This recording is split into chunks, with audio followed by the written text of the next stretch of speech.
like last December is when we got that first court order that says you're off the hook, and then they were on the hook 2 weeks later, and then off the hook again, and then they were off. It kept happening, as you mentioned, ping-ponging. Landline now, welcome back. It's May 1st, and that means it's time to talk about a new issue of Landline magazine. Senior editor Mark Schremmer and associate editor Tyson Fisher join me now. Thank you both for coming in. Oh, it's a pleasure being here. Yeah, thanks for having us. Let's start with our cover story, A Seat at the Table. OOIDA's Executive Vice President Louis Pugh was recently part of a hearing about the next highway bill. Mark, I know you covered this and kind of dug into a few of the topics that were mentioned. Yeah, and so just to kind of give some background on this, but basically about every 5 years, look at a new highway bill, and that is the opportunity to get so many different pieces of legislation when it comes to trucking in. There's every year there are new standalone bills that are put out there, but the chances of a standalone bill making it all the way through the House and the Senate and signed into law are actually pretty small. But when you have a highway bill, this is a perfect opportunity to get a bunch of things in. And the good thing of that is there's going to be a lot of positive things that have a chance to get in, like more truck funding for truck parking, but there's also opportunities for bad things to get in. And so as Louis Pugh, the OIDA Executive Vice President, said at the hearing, this is the highway bill is the Super Bowl of trucking type of event.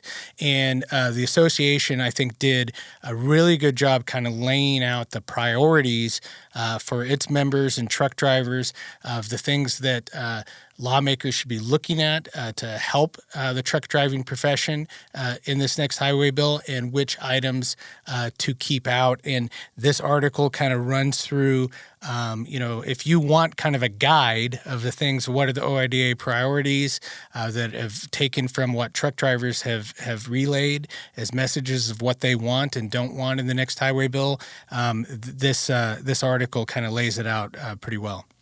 Yeah, during that hearing, it felt like, every kind of issue that we've touched on was brought up, right?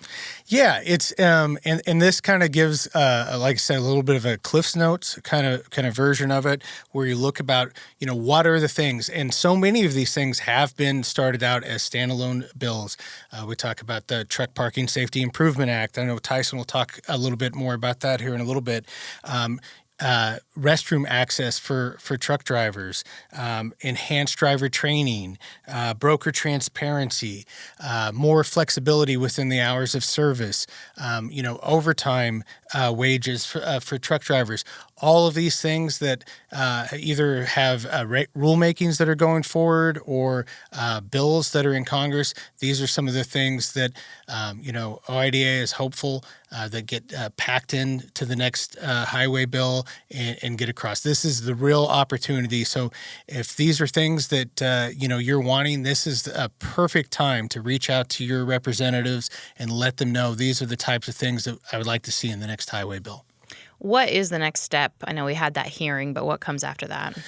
Yeah, so basically, the last bill was 2021. So I think, it'll run through 2026. So over the next year or two, we're going to see, the committees kind of working together. We're going to see House Transportation and Infrastructure kind of eventually put together their plan and try to get that approved.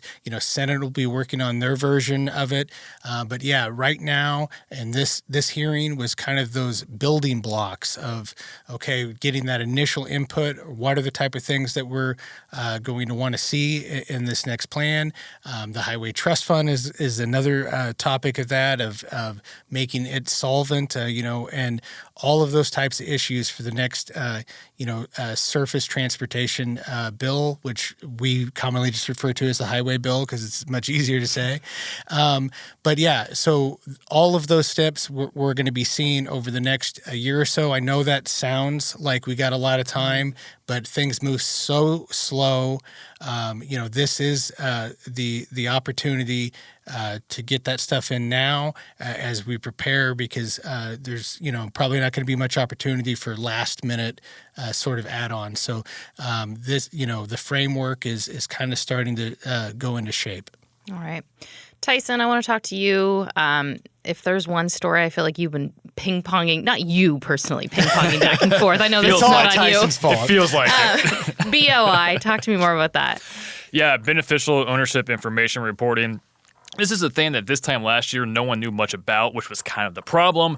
And then since then, it kind of escalated quickly. And so, yeah, that's just that the Financial Crimes Enforcement Network kind of required small businesses to report, personal information about the people who pretty much benefit the most from the company, most namely the owners. But at any rate, it caused a lot of controversy, went through several court cases, it's still in the courts. But eventually when Trump came into office, his Financial Crimes Enforcement Network basically said we're going to get rid of this for the most part. And so what happened was in March, they issued an interim final rule, which essentially what it did was it only put foreign companies on the hook to file a BOI report. So if you are basically domestic small businesses do not have to file a BOI report. That was filed in March.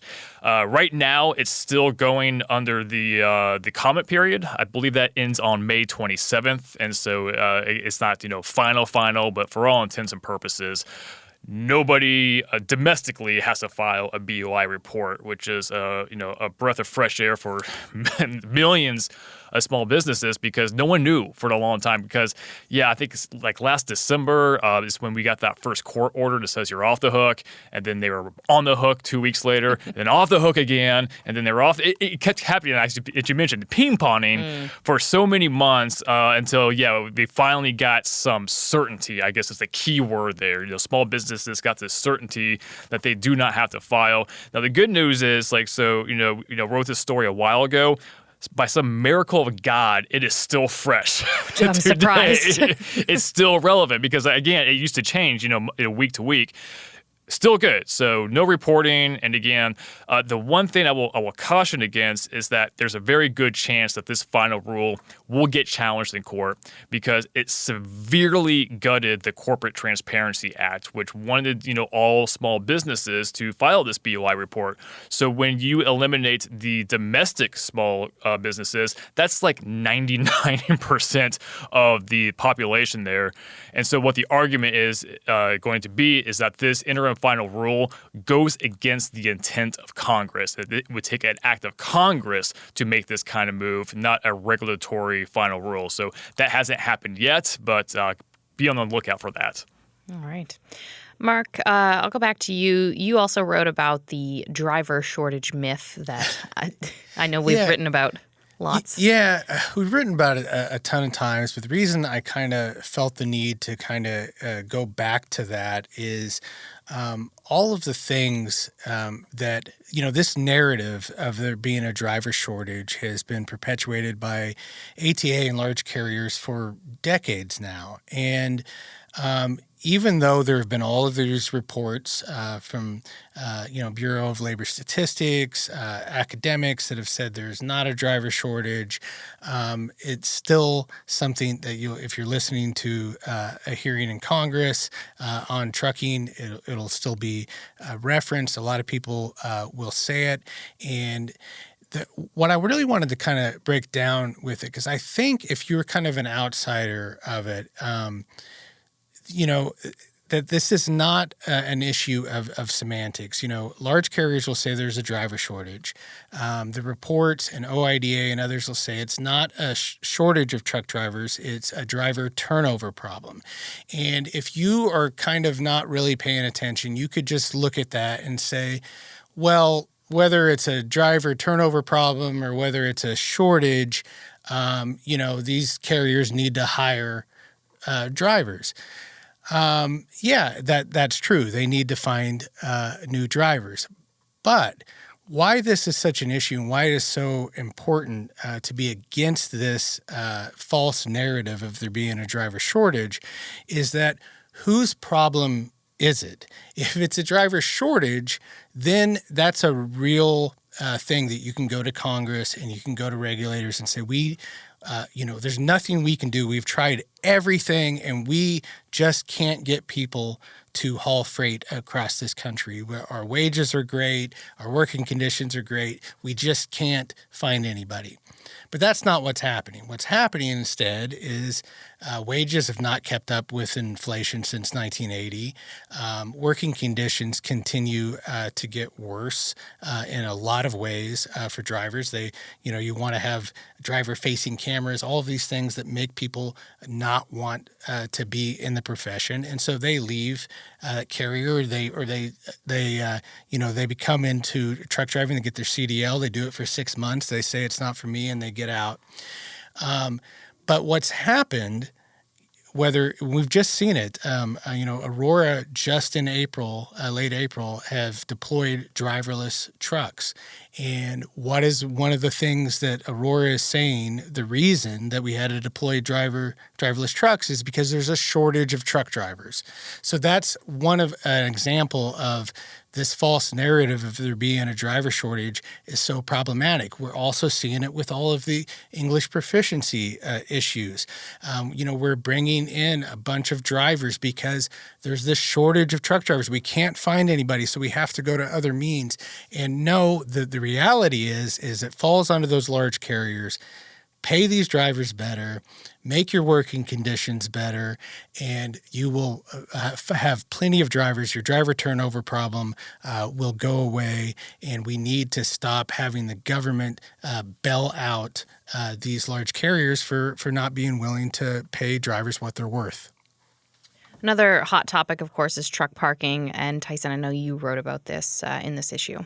Yeah, so the Truck Parking Safety Improvement Act, it's back, and I don't think it's going to go away until it gets passed. Representative Mike Boss has been a huge champion of truck parking. He's just not giving up on this bill, and nor should he. This is a big problem, and it has been for quite a long time. The truck parking, nationwide crisis. The thing is, so this dedicates $755 million specifically to projects that will expand, truck parking capacity.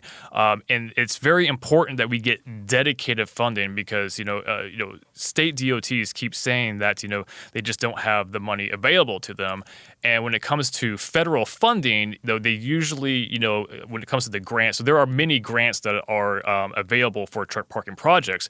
The problem is that state DOTs, when they apply for federal grants, they have to prioritize certain projects. And so they're going to go after federal money for, hot ticket items like bridge replacements and roads, something that the general public can kind of get behind more than truck parking. Even though truck parking absolutely affects the motoring public, I don't think most people understand that. Politicians understand that they don't understand that, so they'll go for federal funding for other projects.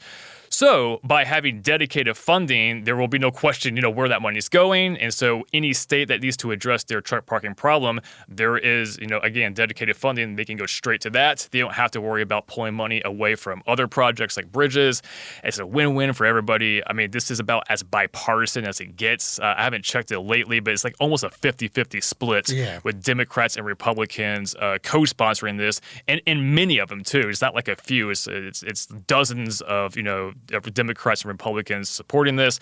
Again, common sense bill. Everyone's behind it. I like to see it to get out the door this year, and I think it has a pretty decent chance, if not a standalone bill, then wrapped into a different package. All right. Gentlemen, thank you so much. And thank you. Yeah, thank you. Our thanks to Mark Schremmer and Tyson Fisher of Landline Magazine. You can check out landline.media for all the latest from the trucking industry. And if you have a news tip for us, you can contact us through our website or call 816-229-5791.